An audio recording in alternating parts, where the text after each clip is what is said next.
स्वास्थ्य चर्चा के आज के अंक में आप सभी दर्शकों का स्वागत है। नमस्कार, जोहार। आज के अंक में हम चिकित्सा की आयुर्वेद पद्धति के बारे में चर्चा करने वाले हैं। विषय है अम्ल पित्त रोग एवं आयुर्वेद। इस संबंध में जानकारी देने के लिए हमने अपने स्टूडियो में आमंत्रित किया है आयुर्वेद चिकित्सक डॉक्टर कमलेश प्रसाद को। डॉक्टर कमलेश, आपका हमारे कार्यक्रम में स्वागत है। सबसे पहले हम जानना चाहेंगे कि आयुर्वेद का मूल मंत्र क्या है। देखिए, आयुर्वेद का मूल मंत्र है वात, पित्त और कफ जी। इसी के सिद्धांत पर ये चिकित्सा पद्धति चलती है। जैसे सम दोषा समाग्निश्चा सम धातु मल क्रिया प्रसन्त आत्म इंद्रिय स्वस्थिति विद्यते, अर्थात दोषों की मात्रा के समान हो। शरीर में जितने भी दोष हैं, जैसे वात है, पित्त है, कफ है, इन दोनों की मात्रा साम्य अवस्था में रहना चाहिए, एकदम बराबर होना चाहिए। अगर इस पद्धति में एक भी दोष प्रकोपित हुआ, जैसे पित्त दोष प्रकोपित हुआ तो पित्त का रोग होगा, शरीर में अधिक गर्मी लगेगी, टेंशन होगा, उसके अलावे जलन इसको होगी। कह सकते हैं हम ब्लड प्रेशर बढ़ जाना। नहीं, ब्लड प्रेशर भी बढ़ता है जी। लेकिन जितने भी रोग हैं सब वात, पित्त, कफ पर ही आधारित हैं और इसी के अनुसार इसी में गड़बड़ी होने से ही रोग होती है। यही आयुर्वेद का मूल सिद्धांत है। जी। हम सभी जानते हैं कि आयुर्वेद जो है वो चिकित्सा की सबसे पुरानी पद्धति है और आयुर्वेद ही एक ऐसी पद्धति है जहां अगर हम उसका नियमित रूप से उपयोग करें तो अपने आप को स्वस्थ रख सकते हैं, क्योंकि वो हमारे खान पान, जीवन शैली, दैनिक उठने बैठने की प्रक्रिया में ही निहित है। अगर हम अपने आप को स्वस्थ रखना चाहते हैं तो अगर हम अपना खान पान सही रखें, अपनी दैनिक दिनचर्या जो है उसको ठीक रखें तो अपने आप को स्वस्थ रख सकते हैं। इसके बाद आज जो हम बात कर रहे हैं अम्ल पित्त के बारे में, उसके बारे में हमारे दर्शकों को बताइए। देखिए, अम्ल पित्त एक ऐसा रोग है कि जिसमें जो आदमी या जो मनुष्य अधिक अनियमित आहार विहार करता है, आहार का मतलब है अनियमित आहार, जो अधिक खट्टे पदार्थों का सेवन करना, अधिक मसालेदार भोजन करना, अधिक फास्ट फूड वगैरह का प्रयोग करना, तो इन सारी चीज़ों का जो प्रयोग करते हैं तो उनको अम्ल पित्त होता है। या अधिक उपवास करना या जल्दी जल्दी जिसको खाना, तो ये सारे चीज़ हैं, ये सारे चीज़ जो खाते हैं उनको यह रोग हो जाता है। जो असंतुलित रूप से अनियमित आहार विहार, आहार का मतलब है कि अनियमित आहार, अनियमित खान पान जिनका रहता है, जो अधिक देर भूखे रहते हैं। बहुत से आजकल हम लोग का नवयुवक हैं जो रात में 12-1 बजे तक जागते हैं और वो सुबह में लेट से उठते हैं। वैसी स्थिति में उनका रूटीन बिगड़ जाता है, तो उनको ये रोग होने की संभावना अधिक हो जाती है। या जो मसालेदार भोजन का अधिक प्रयोग करते हैं या जो तेल का अधिक प्रयोग करते हैं, उनको ये रोग होने की संभावना अधिक हो जाती है। इसीलिए अपने आहार पर नियंत्रण रखना चाहिए, तभी इस रोग से बचाव होगा। जी, आपने कहा कि असंतुलित आहार विहार से ये अम्ल पित्त का रोग हो सकता है। तो यहाँ जानना चाहेंगे, जो व्यक्ति अम्ल पित्त के रोग से ग्रसित है उसमें कौन कौन से लक्षण नज़र आते हैं? देखिए, अम्ल पित्त से ग्रसित रोगी में लक्षण आता है कि बार बार गैस बनना, छाती में जलन होना, आँखों में जलन होना, स्किन का रूखापन होना जी। या बहुत लोगों का देखे होंगे कि दांत खराब हो जाता है जी, तो उनको भी इसी कारण से, अम्ल पित्त के कारण से ही दांत खराब होता है। या इसको हम लोग बोलते हैं रिफ्लक्स फोगेसाइटिस। तो जिनको है कि खाना अम्ल पित्त रोग हो गया तो नीचे से ऊपर खाना आएगा, हाँ, ऊपर का डकार आना जिसको बार बार डव डव करते रहेगा, इस तरह की आवाज़ निकालता है। तो ये इस तरह के लक्षण जिस रोग में मिलते हैं वही अम्ल पित्त है। जी, कई बार देखा जाता है कि मरीज जो है वो अपने पीठ पे कहीं हाथ रखा, कहीं ऐसे हाथ रखा, उसके बाद ऊपर से डका लेता है डॉ करके। तो क्या ये उसी रोग के लक्षण हैं? अम्ल पित्त का विकृत रूप इसको हम लोग कहते हैं जी। ये अम्ल पित्त का विकृत रूप है। इसमें है कि कहीं भी ऐसे रोगी को पकड़िएगा तो हाँ, डौ तो से आएगा। जी हाँ। इस तरह से ऊपर से आवाज, लग रहा है जैसे हाँ, हवा निकल रहा हवा है, या निकल रहा है, इस आवाज तरह के साथ जो है आवाज के वो साथ। डकार आती तो है जी। ये सब खान पान के ही रोग हैं। अगर खान पान सही है तब नहीं होगा। दूसरी बात एक चीज़ और बता दे रहे हैं कि अम्ल पित्त का इलाज एलोपैथिक में नहीं है, जी चूँकि ये अपने कारण से उत्पन्न होता है, हम ही लोग इसको पैदा करते हैं, तो इसलिए इसका निदान एलोपैथिक में नहीं है ऐसा माना जाता है। हम लोग जितना भी मान लीजिए एलोपैथिक दवाई दिया जाता है वो इसको शमन करने के लिए ही खाली दिया जाता है, लेकिन जब इसको निदान कराना होगा तो आयुर्वेद से ही निदान होगा। जी और इस जब जलन होगी, इसमें छाती में जलन होगी तो रोगी को ऐसा होता है कि बेचैनी महसूस होने लगता जी है जी जी। जलन होने से, क्या करें कहाँ जाए। इसमें मानसिक रोग भी हो जाता है, जैसे रोगी जो है वो इधर चिंतित उधर हो जाता दौड़ेगा, है, व्यवस्थित, प्रलाप टाइप का करेगा जी, जी। कि हमको ऐसा हो गया, अब हम नहीं बचेंगे। इस तरह से उनको ये फीलिंग होता है। वो सीने में जो हाँ, दर्द है वो बढ़ता हाँ, जाएगा, बढ़ता डकार जाएगा, तो बढ़ता जाता है, उसके बेचैनी बढ़ जाएगी। उसके चलते लगता है कि हमको कोई दूसरा रोग तो नहीं हो गया पेशेंट को, जैसे हमको हार्ट का तो नहीं हो गया या कोई और रोग तो नहीं हो गया। इसलिए अम्ल पित्त का इलाज ज़रूरी है, इसको कराना चाहिए। जी, अभी आपने कहा कि अम्ल पित्त के जो लक्षण हैं वो इस तरह से नज़र आते हैं कि रोगी को महसूस होता है कि कहीं उसको हृदय रोग तो नहीं हो गया है। तो क्या ऐसी संभावना है कि अम्ल पित्त बढ़ जाए तो आगे चलकर वो व्यक्ति जो है हृदय रोग से ग्रसित हो सकता है? हाँ, अम्ल पित्त तो ऐसा रोग है ही कि वो दूसरे को भी प्रभावित करता है। जब भी अम्ल पित्त बढ़ेगा, ऊपर की ओर आता है, तो वैसी स्थिति में जो हमारे हार्ट में है जाके धक्का मारता है, हमारे हृदय को वो धक्का देता है, तो हृदय जो है थोड़ा सा कंपन महसूस करती जी, है। जी। कंपन महसूस होने से उसको महसूस होता है कि हमको हृदय रोग हो गया, तो जी। उसके लिए वो हृदय रोगी का हृदय रोग का इलाज कराने लगता है, जबकि उसको अम्ल पित्त ही है। इस जी, तरह जी। से अम्ल पित्त के लक्षण और हृदय रोग से संबंधित जो लक्षण हैं दोनों कमोबेश मिलता जुलता है, तो उसमें क्या ऐसा हो सकता है कि रोगी जो है वो अम्ल पित्त का इलाज करवा रहा है और उसे हृदय रोग हो गया, या ऐसा हो सकता है कि व्यक्ति जो है हृदय रोग का इलाज करा रहा है और उसको अम्ल पित्त ही है? यानी कभी जो है वो लक्षण जो है वो ज़्यादा बीमारी की तरफ ले जाता है और कभी जो लक्षण जो है नहीं पहचानने की वजह से व्यक्ति जो है वो ज़्यादा चिंतित हो जाता है कि मुझे ये बीमारी है जबकि वो बीमारी। तो इन लक्षणों के अंतर को कैसे समझा जाए? लक्षण के अंतर में अगर एसिडिटी है या अम्ल पित्त है जी तो वो सीधे ऊपर की ओर आएगा और वो हार्ट की ओर नहीं जाएगा, उसका दर्द या उसका जलन, जी ठीक है।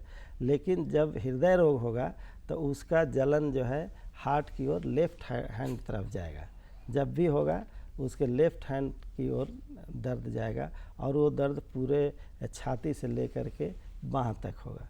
दूसरी बात, कोई भी अम्ल पित्त शामक दवा अगर दिया जाए वैसी स्थिति में और उनको हृदय रोग है या हार्ट अटैक हुआ है जी तो कैसे जानेंगे? तो वैसी स्थिति में अगर उनको अम्ल पित्त शामक दवाई दिया जाए, अगर उससे लाभ नहीं करता है तो समझिए कि उसको हृदय रोग है। जी तो वैसी स्थिति में उसको तत्काल अस्पताल की ज़रूरत पड़ती है और वैसी स्थिति में उनको जाना चाहिए अस्पताल। जी। हम अभी बात कर रहे हैं अम्ल पित्त से संबंधित रोगों की, अम्ल पित्त रोग के बारे में, और हम सभी जानते हैं कि आयुर्वेद का इलाज जो है बहुत ही आसान तरीके से घर में बैठे बैठे हो सकता है। बस हमारी जीवन शैली जो है वो संयमित होनी चाहिए, हमारा आहार विहार जो है वो सही और संतुलित होना चाहिए। हम जानते हैं कि जो आयुर्वेद है वो हमारे किचन से, हमारे किचन गार्डन से, हमारे आसपास उपलब्ध वृक्षों से प्राप्त जो तना है या वृक्ष के जो फल हैं या पत्ते हैं उन सब से किया जाता है। तो अम्ल पित्त का अगर रोग है तो उसमें हम घर के किचन से किन किन चीज़ों का प्रयोग कर सकते हैं? किचन से हम लोग जैसे सौंठ है, हाँ, सौंठ का प्रयोग कर सकते सौंठ हम हैं। बताना चाहेंगे कि अदरक का सूखा हुआ हाँ, भाग सूखा उसको सौंठ कहते हैं। जी तो सौंठ को लेकर के उसको, या हरे, आंवला, बहेरा, उसमें थोड़ा सा चीनी मिला देने से, थोड़ा सा चीनी या मिश्री मिला दीजिए और उसको 1 चम्मच सुबह शाम लेने से आपको अम्लपित्त रोग में फ़ायदा होता है। दूसरा है हमारे गार्डन में जो मौजूद रहते हैं ये आपका एलोवेरा, जिसको एलोवेरा, हम जी लोग हाँ। घृत कुमारी बोलते जी हैं। जी जी। तो घृत कुमारी का स्वरस अगर 20 ml की मात्रा में प्रतिदिन सुबह शाम लिया जाए तो अम्लपित्त में बहुत अच्छा काम करता है। उसके अलावे उसका लीवर भी ठीक हो जाता है। उसके अलावा बाल भी घने हो जाते हैं, जी बाल हाँ, भी एलोवेरा काले। का तो बहुत हाँ, फायदे तो हैं। जी एलोवेरा जी का बहुत उपयोग है, जी लेकिन उसका अम्लपित्त में भी उपयोग है। जी। उसके तो अलावा यहाँ पे लौंग हम है, जानना चाहेंगे लौंग है। आपसे हाँ, कि जो सौंठ और हरे बहेरा का आपने नाम लिया, हाँ। वो क्या पाउडर के रूप में रहेगा या उसको रात को फुलाएं सुबह उसका सेवन करें, कुछ ऐसी भी नहीं नहीं, आपको प्रक्रिया है? सौंठ, आंवला, हरे बहेरा को तो पाउडर बना लीजिए जी, और उसमें थोड़ा सा चीनी मिला लीजिए बस। और उसको 1 चम्मच सुबह शाम लीजिए अलग से। अब जिनको अम्लपित्त और भयंकर है तो घर में लौंग होता है, जी, तो लौंग को पाउडर बना लीजिए, उसको चूरन बना के उसको भी 1 लौंग को चम्मच। हाँ, पाउडर कैसे बनाएंगे, भून लेंगे या डायरेक्ट नहीं नहीं, आंवला को डायरेक्ट लौंग को डायरेक्ट कूट लौंग लेंगे? को कूट डायरेक्ट लेंगे। कूट के और उसको चूरन बना के उसको 1 चम्मच सुबह शाम लेने से आपका अम्लपित्त रोग में लाभ होता है, अम्लपित्त चला भी जाता है। जी जी। दूसरा है मुलेठी। मुलेठी हम लोग के भी किचन में होता है या किचन में हाँ, होता है, किसी भी राशन के दुकान में मिल राशन जाता है, छोटी छोटी तो लकड़ियों की तरह तो होता है। मुलेठी को भी अगर पाउडर बना के 1 चम्मच सुबह शाम लेने से अम्लपित्त रोग में बहुत अच्छा लाभ करता है। उसके अलावे आजकल अपना लिविंग स्टाइल को तो ठीक रखना ही है, अपने माने आहार को ठीक रखना है। ये नहीं कि इधर से लौंग खा रहे हैं उधर से फास्ट फूड खाइए या पिज्जा उधर से खाइए, बर्गर खाइए। बर्गर खाइए, ऐसा नहीं चलेगा। जी, या सही समय पर सो रहे हैं कि नहीं उठ रहे हैं, अपना बिहार ठीक है कि नहीं है, वो चीज़ होना चाहिए। तो उसके अलावे अगर अम्लपित्त का रोग है और किसी तरह का कोई दवा उपलब्ध नहीं है घर में, वैसी स्थिति में ठंडा दूध, हम लोग बोलते हैं फ्रिज वाला दूध, जी है हाँ, ना, ठंडा दूध ठंडा दूध को बहुत अच्छी तरह से काम करता हाँ, है ये। थोड़ा सा दूध लेकर के उसमें थोड़ा सा पानी मिला दीजिए और उसको सुबह शाम लेने से भी वो लाभ करता है। अम्लपित्त के रोगी को हम लोग बोलते हैं कि 4 बजे भोर में आप ठंडा दूध पीजिए। 4 बजे सुबह? हाँ, 4 बजे सुबह में आप जो है 1 कप कम से कम ठंडा दूध, उसमें थोड़ा सा पानी मिला के आप लीजिएगा तो उससे अम्लपित्त के रोगी को लाभ होता है। उसके अलावा जो लोग नहीं खरीद सकते हैं दवा, जो लोग दवा नहीं खरीद सकते हैं, बहुत सा ये सोचते हैं कि इतना आइटम कहाँ से मिलेगा, कहाँ से लेंगे, तो उनके लिए बना बनाया बाज़ार में आता है जिसको हम लोग बोलते हैं अभिपतिकर चूरन। जी, अभिपतिकर चूरन में भी वही सौंठ है, हरे है, आंवला है, बहेरा है, वो सब मिला करके वो बनाया हुआ है। उसमें थोड़ा सा चीनी भी डाला हुआ है, मिश्री भी डाला हुआ है। तो वो बना बनाया दवा बाज़ार में मिलता है, जिसको 1 चम्मच सुबह शाम अगर लिया जाए तो अम्लपित्त का रोगी ठीक हो जाता है। जिनको अम्लपित्त बहुत ज़्यादा भयंकर हो गया है, जिनको अम्लपित्त से तो तेज़ सिर दर्द होता है, माइग्रेन होता है, जी जी, हैं, तो वैसी स्थिति में पित्त शामक दवा को देना चाहिए और उनको आराम करने के लिए उनको आराम करना चाहिए।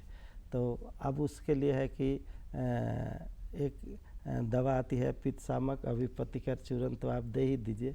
और उसके अलावा एक माइग्रेन की दवा आती है सिर सुलादी बजरस, वो भी ठंडा दवा है, वो भी पित्त शामक दवा है।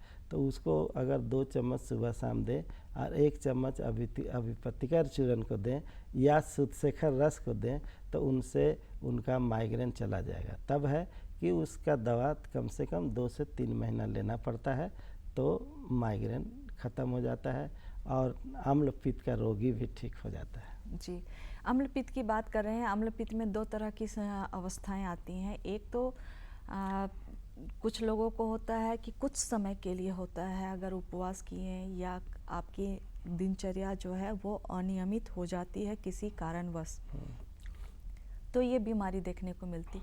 और कुछ लोगों में जो है वो देखा जाता है कि सालों साल चला जा रहा है। तो ये इन दो तरह के मरीजों के लिए अगर इलाज किया जा रहा है तो किन किन बातों का ध्यान रखना पड़ता है? इनमें तो मेन है कि खान पान का पहले उनको परहेज कराइए। जी जो भी खाना खाते हैं या जो भी जैसे रहते हैं उनका रहन सहन खान पान को ठीक करा जाए। दूसरी बात है कि जो कभी कभी जिनको हो जाता है उपवास वगैरह से, अगर अम्ल पित्त रोग हो गया या एसिडिटी हो गया, तो उनको तो है मामूली 1-2 दिन अभिपतिकर चूर्ण दीजिए या त्रिफला चूर्ण को 1 चम्मच सुबह शाम दें, या सही समय पर खाने उन्हें लगे, मसालेदार भोजन नहीं करके सही समय पर अगर वो अपना खाना समय पर नियमित करें तो उनका अम्ल पित्त का रोगी ठीक हो जाएगा। लेकिन जो लोग बहुत पुराने हैं, जिनका कि 3 साल 4 साल से अम्ल पित्त रोग है और वो ठीक नहीं हो रहा है, उसके लिए उसमें जो है आप बार बार कुछ रसायन या कुछ औषधि देने की ज़रूरत होती है। जैसे उसमें सूतशेखर रस दे सकते हैं जी उसमें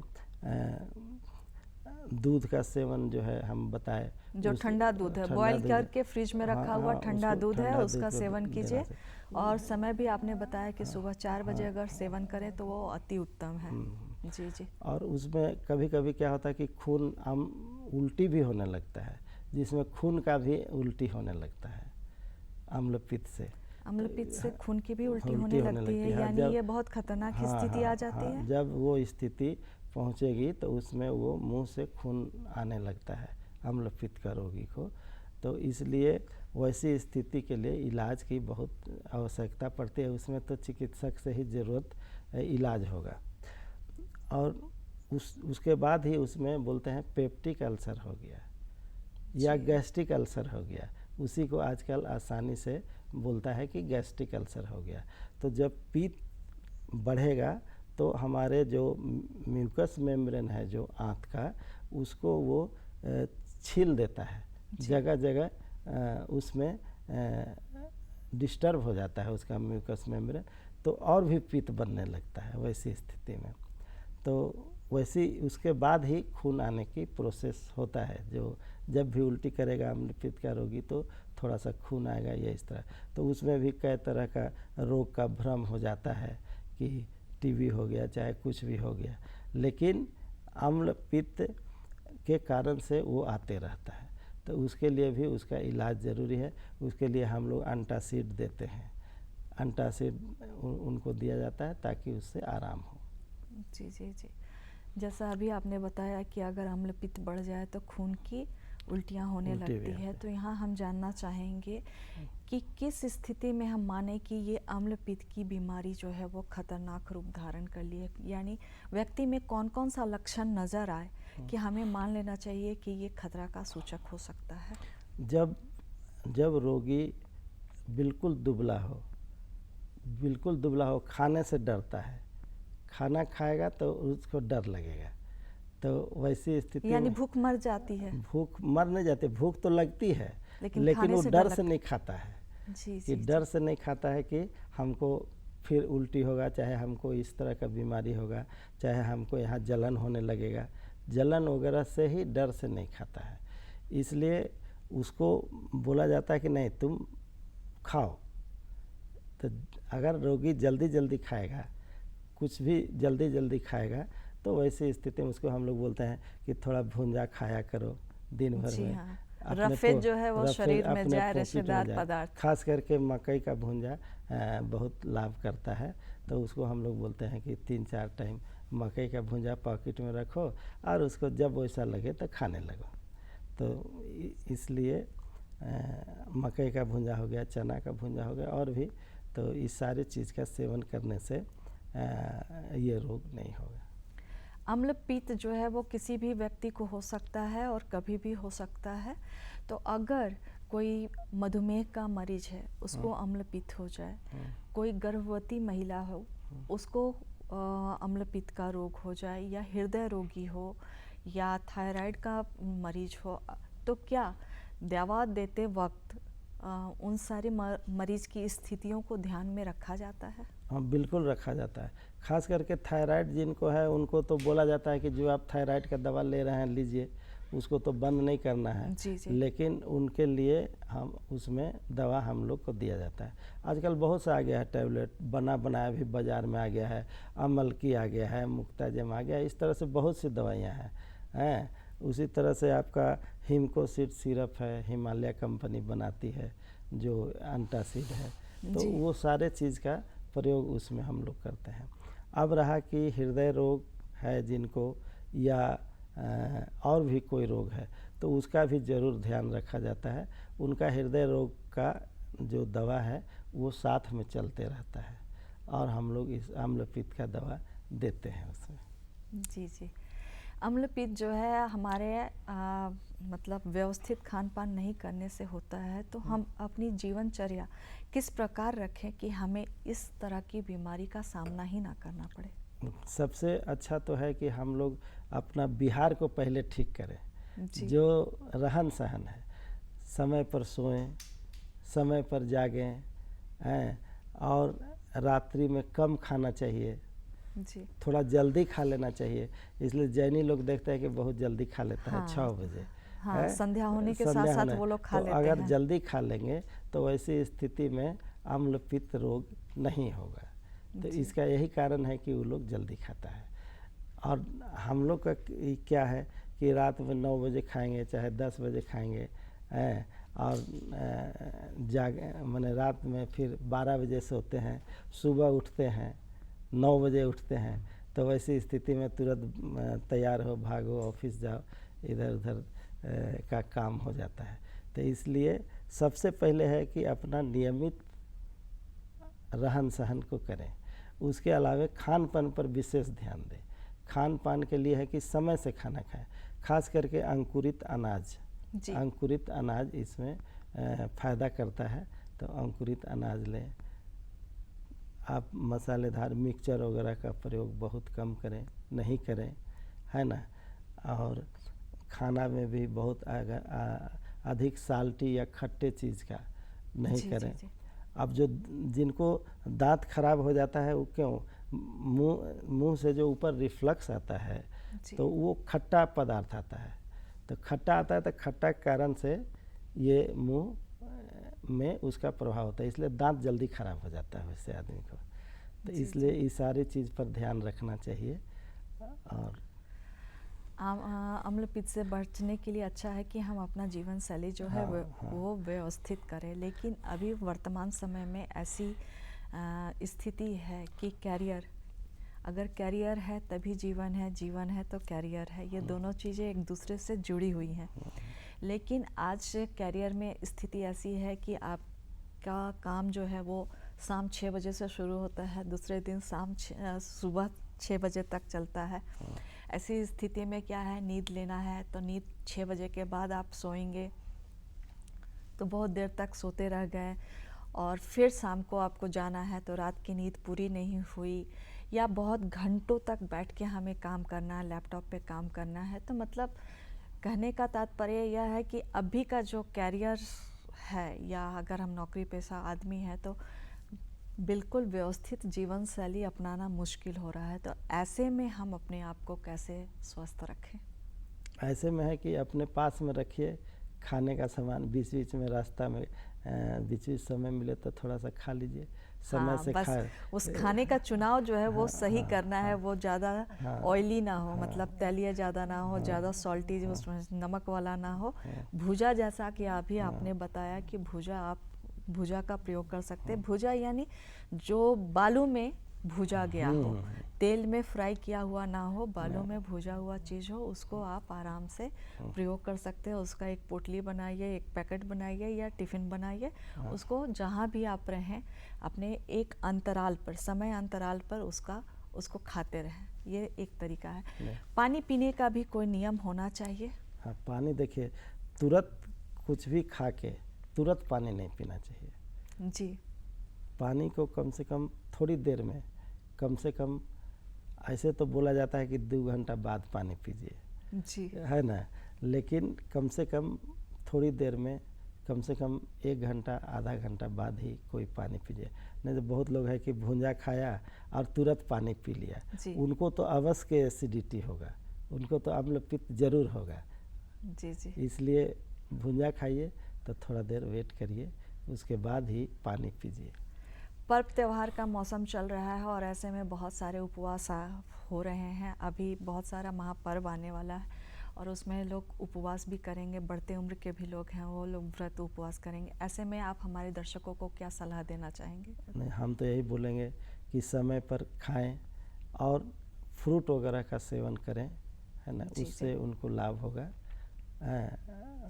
पपीता वगैरह, सेब वगैरह का सलाद, फ्रूट सलाद जो बोलते हैं, उसको लें तो अच्छा रहेगा, उनको लाभ होगा।